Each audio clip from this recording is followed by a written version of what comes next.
This is an interview with the United Bureaucratic Action Alliance. My name is Blue Smile, just as I've said. So, Mister, welcome. First of all, welcome to our show.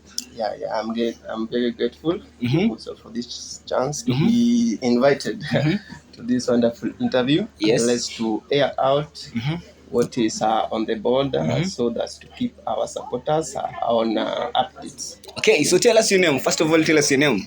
I'm Daniel Osodo from a School of Pure and Applied Sciences. I'm taking actual science. I'm in my second year. Yeah, of course. So the reason that you've called us today is to talk about Uber. So tell us about Uber, United Bureaucratic Action Alliance. Tell us about more. Uber is a coalition recently formed to run for the SGC or to form the part of the coming government. So Uber is one of the most excellent coalition, depending with the composition of the body. And we have received a lot of question regarding the ongoing exercise. That's one on the clearance of the teams. That's why I'm here to keep our supporters. Okay. So before we go to that question, first of all, we want to know much about Uber. So why the name United Bureaucratic Action Alliance? Because we are unique people. How unique are you than the others? We wanted to form a coalition that will bring unity. The coalition that has the specific aim. And that's the aim of serving corporates. The specific aim. That's why the Uber, that's the United Bureaucratic Action Alliance, as from the outline of its name, can tell you what the body is all about. So when you talk about specific aim, are you trying to say that the other coalitions, do not have that aim of serving the corporates? Or they have other aims apart from that specific one? They might have the same aim, but from our potential, I believe we are better than them. You are better than them. 100%. Sure. But I have the electoral school will decide, and that is after. But before we even get to there, so how is the ground? Even before we talk about the clearance and such, how is the ground? How are the people taking Uber? The ground says that it's first round win. It's the first round win. Yeah. So we don't see a second round. No need. But there was a tie-up. Even the last election, there was a tie-up. So you're saying that this one is... This was happened. Let me just brief. This was happened. In terms of election, we have, like now we have 3 teams. The 3 teams, the winning team... Why are you saying 3 teams and there are 4 teams and only 2 are cleared? There's a team, your team, and there's another team that has not been cleared. Because I'm working on all possibilities. All possibility. Why are you not saying 4 teams? That's why I'm saying the last team that has not been cleared, it's not so evident whether they will be cleared or not, and I have no say on that. But my team is going to be cleared. It's going to be cleared. That's why I'm working with a minimum of 3. But even in case there will be 4 teams, this is what happens. The winner must get 28 plus 1. That means our team... If I say our team is going to get the first round winner, I mean we are going to get at least 28 votes out of the 54 votes that are going to be cast. Okay, but out of the 54 votes, if we have 4 teams on board, that means we will be a lot of sharing. And it will be not possible in a just a normal situation that on the first round it's not possible. We have... most people going for delegates are on our side because they believe in us and we also believe in them and we believe they will vote us in. Okay, so we can... In case we have sharing of votes, and that means we will have to go for the second round. Those teams, those delegates that will not support us in the first round, they will definitely have no excuse now. Okay, so you're sure to just telling us that you're going to win? It's 100% guarantee. It's 100% guarantee. Okay, we also have an interview with FBI, with CFC, and they will tell us, how they're taking this. So let's talk about some of those top leaders in Uber, because you have top people. Tell us, let me just not mention them because you're the one who was invited. As you're from Uber, tell us those top names in Uber. So Uber, we have, let me start with our able chair, that is Mr. President, that is the Teddy Odhiambo. Teddy Odhiambo is the current Secretary General. Yeah, I'm aware the course had been dissolved, but he's still in the office. Is the outgoing? Because the executive, we need to have the past of power, is when the power of the president and the current are being totally absolute. So, I don't want to brief about others, just from our main common, by his example, by his achievement in the current years, I'm sure that the comrades have believed that they are in good hands. Okay, so we have other coalitions that have more than 2 big names. How confident are you that this one person, this one big man, is going to outdo the rest with many big names? Because if you consider these other coalitions with their big names, they had there are so many bid for powers. They were fighting recently. And you see people they were sending letter left and right, saying that this person should not be in the team. This person also replaced them. That can tell you that the composition of our team is disciplined. They are self-focused, and they know why they are running for the SDC. Okay, so let's not waste time. Let's go to the Uber coalition is not clear. That's the reason now we're here. Yes. Okay. So my question is, if and the commission has said that if one person is not cleared, the rest are not cleared. The whole team is not cleared. Yes. Then, so in fact, so just to avoid this, you are told that you should do your homework well, and it happens that Uber did not do its homework well, and if you could not just fulfill this one credential, what makes Uber the best party? If you cannot just work on just a simple thing of knowing the errors before presenting your papers to the commission, what makes Uber a more credential than the rest? When we are forming a team which is constitute of 7 people, that team become like one person. So if one gets disqualified for 1 or 2 reasons, the entire team gets disqualified. When the commission was doing the clearance of team, they are doing clearance in 2. They are doing clearance in 2 partitions. Let me say partitions. They have the first clearance and they have the second clearance. First clearance is not real clearance. It's just to mention that this team is free, it has been clear, and just to mention that this team is not clear because of 1, 2. And that 1, 2, they give you a time to correct it. If it's an issue that can be corrected. And that's what's happened to Uber. And it's a very, very small issue. That's why the team is currently out. And that's what you're trying to tell us Cheriot's case is refireable? We know. Okay, in Uber, mostly in SGC, we have so many confidential information that I don't want to talk about. But there's nothing like we have been disqualified. You're not clear. There was just a raised issue that we need to rectify it, and that's what we are working about. And I want to tell our supporters to remain calm. Everything will be 100% done by the end of the day. Okay. You are very optimistic, and that is good. So, in the event that it just doesn't work on your side. So the question is, what will be next for Uber? In the event that you're not cleared, now in the final list, it was just a provisional list, and in the final list, what if you're not clear? What will be next for Uber? I'm never pessimist, so I don't want to assume that it will not work for us.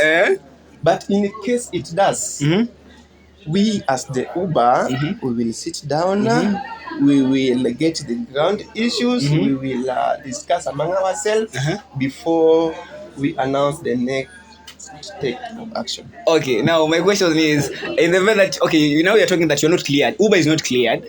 So in the same line, are you after that statement, are you people going to unilaterally decide that we as Uber are going to support this coalition, or are you going to take individual decisions? I'm really not thinking that this one will reach to that point. Because the reason why we were not cleared is because of the 1-2 issues that the commissions had raised. And those 1-2 issues is what we are working on at the moment. So how comes will we not be cleared? At what condition? Okay. Now, so the point is, it might happen. I don't work with possibility. We talk possibilities. Okay, now away from Uber, let's talk about the SGC journey, the SGC as large. Yes. So we know that your competitors have had wrangles. Yeah, we had. Let me just mention we had FBI issues. What's Uber's take on FBI's issue?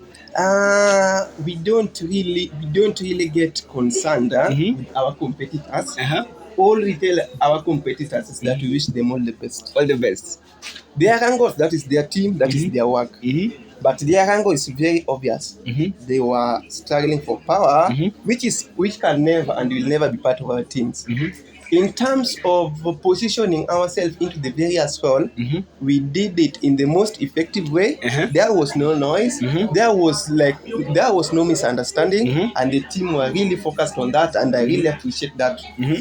Starting with my able president, Mr. Teddy, the work was very excellent. Okay, so let's talk about this one man CEO of Congo. He's not the rest for power right away, but was he a threat? How many votes do you think Akongo have? Akongo, yeah, I think he has only, we don't know.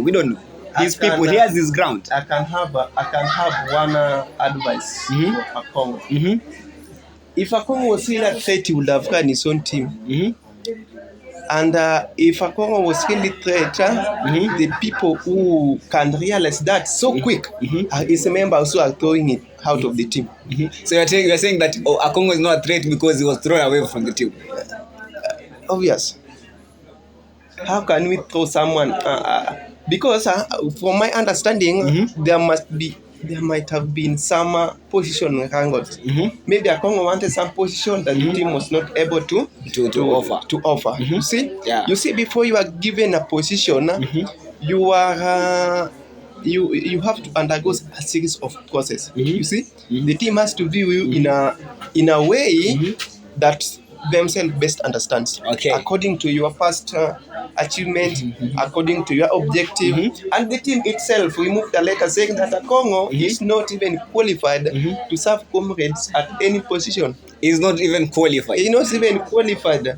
Like they have totally lose trust. Okay. Akongo. Okay. No. Okay. Let's talk about them for a bit now. So there was the name, the party name. Akongo was claiming that they should not stop using the party name. You as you've been a political legend for some time. Yeah. So is it possible that the team is to drop the name just because Akongo says you should drop it? Akongo must be missing some points. Akongo must be missing. What are those points that is missing? In political arena, we have what we call the founder members. So if I'm a founder member of a certain party and I formed a party and have my own name for the party and my own philosophy, when I decided to walk out of the party, it is true that I will dissolve the name and I will not allow anyone to use that particular name. Yeah, but But for our case, this is an SGC team. An SGC team means the member had come together and became one thing. How sure is Akongo that is the one who came up with the name? What evidence does he have? Because the name was constituted by the team, not Akongo. Akongo is not the team. We are just behind the scenes. What if Akongo is the one who we are not sure. Who has told us? Okay, sure. That's the way that we are not sure that it is not him. We are not even sure that it is him. The team is constituted of 7 members. If 4 members withdrawn from the team and said that we don't want this name to be used, that one is quite understandable. Because the 4 members form the majority part of the team. But now Akongo is just one person. Yeah. He can't destroy what 7 people have made.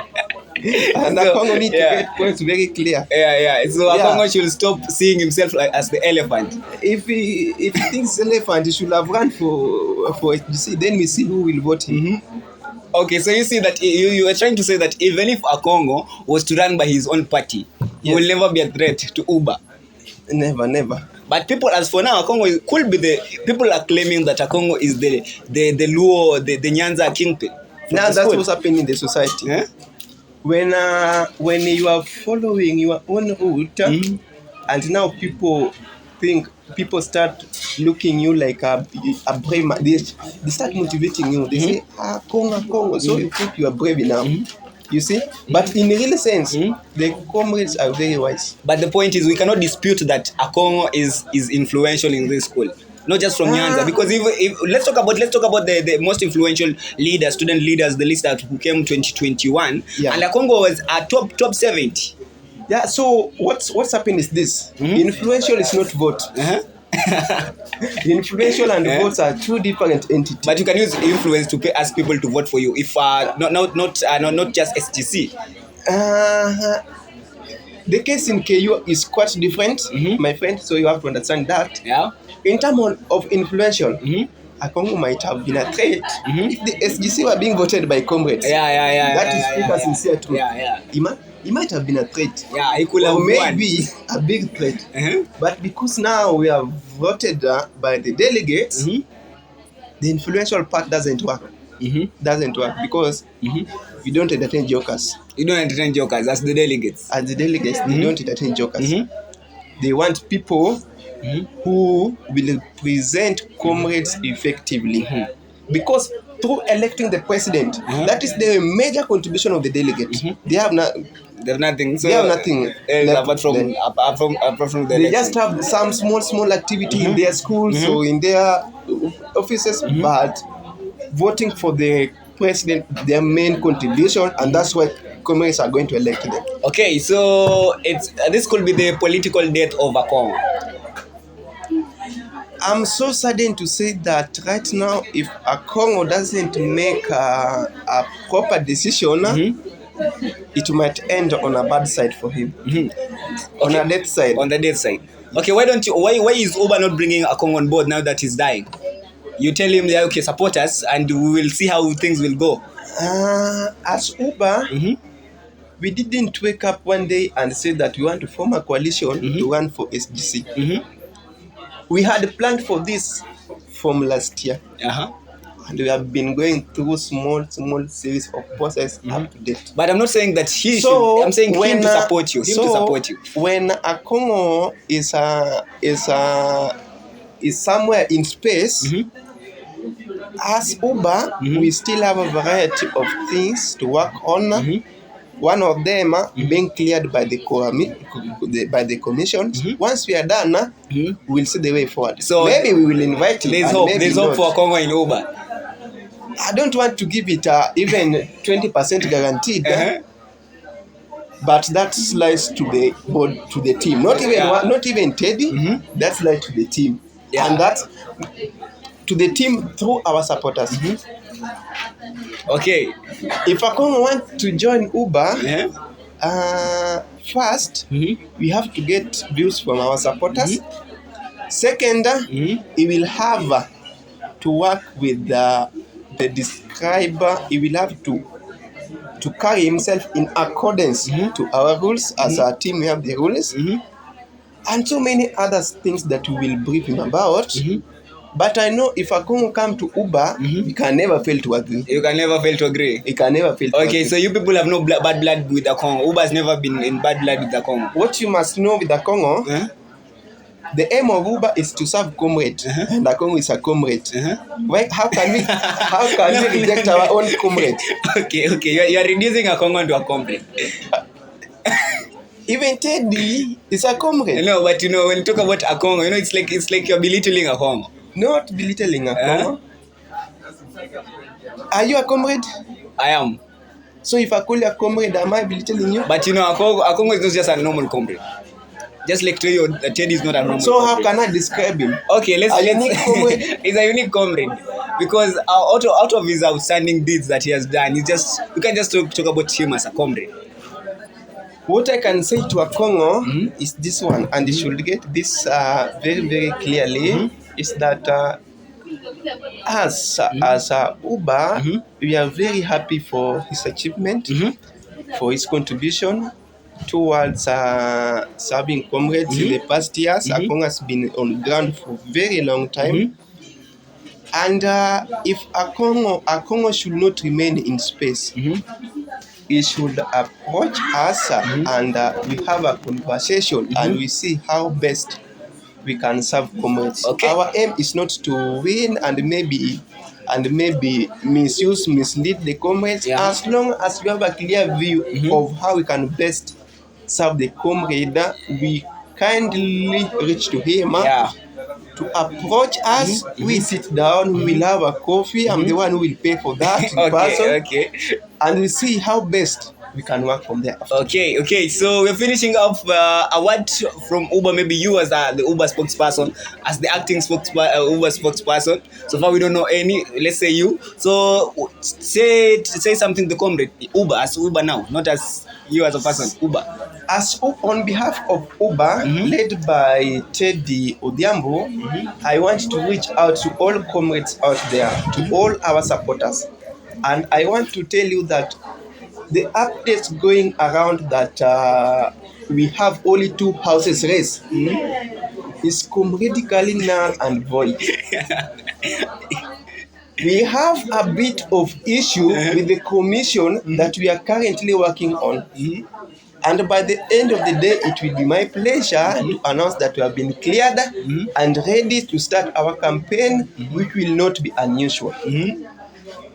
Therefore, to all our supporters wherever you are, remain calm, uphold your integrity, avoid intimidation by other parties or other teams that are now smoking our names. We are ready and we are set, and our winning for this election is 100% guaranteed. Okay, so thank you very much for being with us. We hope that Uber will be cleared to come tomorrow. We hope. It's sure. We are hoping. We are hoping that we need to see that. Yeah, I'm a believer. Okay, yes. So we made the news that there are only 2 races because the ones who are cleared. There are only 2, but we believe that if it is clear, if the other team is cleared, so we'll have more than 2 horses. We'll be talking about 3 or 4. So thank you very much for having us. So thank you very much. So behind the camera is Vin Wasike. It has been the great interview with Uber. So you as a person, say something to the fan. I'm personally, let me pardon my name again. I'm Daniel Osodo from a School of Pure and Applied Science. I'm normally a politician. I'm interested in politics as an hobby and as a passion, and I do it with all my best to serve my people, to serve the society. And for now, I'm not running any elective post. I'm just a spokesman of the Uber, and I'll be announcing my next take of action regarding the elective post I will be running for next year. Okay.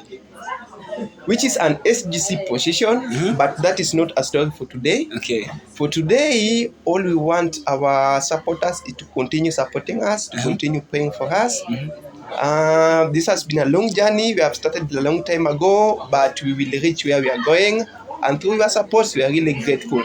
When we had the issue of not being cleared, we received so many calls, and that is really impressive. That shows us that indeed our supporters are really concerned about our welfare. They are concerned about us, and we are not taking that for granted. Okay. Otherwise, thank you, and may God bless you and continue supporting us. We are very grateful. Okay, so thank you very much, Daniel Osodo, and thank you very much to Vin Wasika, and thank you very much to every person who is following KU247 News updates. My name is Blue Smile, aka Hassan Lewa. This is it for today.